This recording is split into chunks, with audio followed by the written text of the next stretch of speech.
Hello hi నమస్తే. This is Suma. Welcome to my channel గృహిణి the writer. అందరూ ఎలా ఉన్నారు? ఈరోజు మనం చెప్పుకోబోయే కథ పేరు కవ్వించకే మనసా.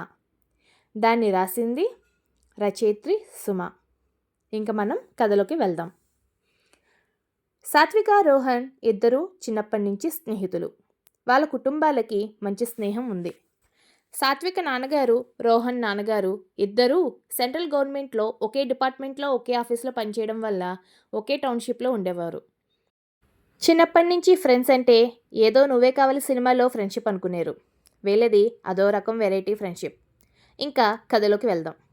సాత్విక కుటుంబం పరిచయం. సాత్విక వాళ్ళ నాన్నగారు శ్రీధర్, అమ్మ వాసుకి, తమ్ముడు జయేష్. రోహన్ కుటుంబం. రోహన్ వాళ్ళ నాన్నగారు సురేష్, అమ్మ శ్రీలక్ష్మి. రోహన్ ఎప్పుడూ చదువుల్లో ఆటల్లో ముందుండేవాడు. టౌన్షిప్లో రోహన్ అంటే ఆహా పిల్లలంటే ఇలాగే ఉండాలి అని పొగుడుతూ ఉంటారు. ఇంకా మన సాత్విక నార్మల్ గోయింగ్ అమ్మాయి. అందుకే రోహన్ అంటే సాత్వికకి చిన్నప్పటి నుంచి కూడా చాలా ఇష్టం ఉండేది. ఇద్దరు ఒకే వయసు అయినా కూడా రోహన్కున్న తెలివికి ఒక క్లాస్ ఎక్కువలోనే ఉంటాడు. అందుకని తను ఆ ఇయర్ అయిపోగానే తన టెక్స్ట్ బుక్స్ అన్నీ కూడా సాత్వికకు వెళ్ళేవి. సాత్వికకి రోహన్ బుక్స్ వాడడం అంటే చాలా ఇష్టంగా ఉండేది. రోహన్ బుక్స్లో రైటింగ్ చూసి మురిసిపోయేది. రోహన్ తన టెక్స్ట్ బుక్స్లో ఏదైనా టాపిక్ ఈజీ వేలో అర్థం అవడానికి తాను చిన్న నోట్స్గా రాసుకునేవాడు. అవన్నీ కూడా సాత్వికకి ఎంతో అడ్మైరింగ్గా అనిపించేవి. సాత్విక, రోహన్ కుటుంబాలు పక్కపక్కనే ఉండేవి. రోహన్ 10th అయ్యే వరకు కూడా. తర్వాత తాను పాలిటిక్స్లో జాయిన్ అవుతాను అంటే సరే అని రోహన్ వాళ్ళ నాన్నగారు సురేష్ ట్రాన్స్ఫర్ పెట్టుకున్నారు సిటీకి. సాత్విక ఎప్పుడూ రోహన్ వెంటే ఉండేది. తనతోటే స్కూల్కి వెళ్ళేది. లంచ్కి కూడా తన క్లాస్ వదిలి రోహన్ క్లాస్కి వెళ్ళి రోహన్తో పాటు తినేది. స్కూల్ నుంచి కలిసే వచ్చేవారు. తర్వాత కూడా వదిలిపెట్టేది కాదు. ఒక్కొక్కసారి వాళ్ళ ఇంట్లోనే ఈవినింగ్ స్నాక్స్ తిందామనేది. ఒక్కొక్కసారి రోహన్ వాళ్ళ ఇంట్లోనే తాను కూడా తినేసేది. తర్వాత హోంవర్క్ చేసుకున్నా, ఆడుకోవడానికి వెళ్ళినా అన్నీ కలిసే చేసేవారు. రోహన్ డిప్లొమా చేయడానికి వెళ్ళిపోయాక సాత్వికకి ఏమీ తోచలేదు. అసలే 10వ తరగతి. డౌట్స్ అవి తీర్చి చదివించడానికి రోహన్ ఏమో పక్కన లేడు. అలా ఏదో ఒక సంవత్సరం గడిపేసింది. 10th ఏదో దక్కాముక్కిగా పాస్ అయింది.